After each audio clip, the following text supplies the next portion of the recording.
What's up guys, Perry from Rockville here, and today I'm going to show you how to set up the pole extender for your ACC-T. So if we know we want to make our lighting tree extra tall, we can set up the pole extender first. To do that, all you're going to do is loosen up this knob here at the bottom.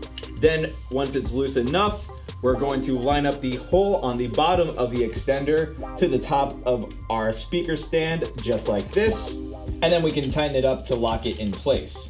After that, we can set up the lighting tree to the top of the pole extender. For today's setup, we're not going to use the pole extender because we're not going to make our lighting tree as tall. So we're just gonna take this off for today. But remember, you always have the option to use the pole extender if you wanted to make your lighting tree extra tall. So hopefully this showed you guys how easy it is to use the pole extender for your ACC-T. But of course, if you have any questions, comments, or concerns, feel free to reach out to our customer support team through phone or email. As always, I'm Perry from Rockville, and we'll see you guys next time.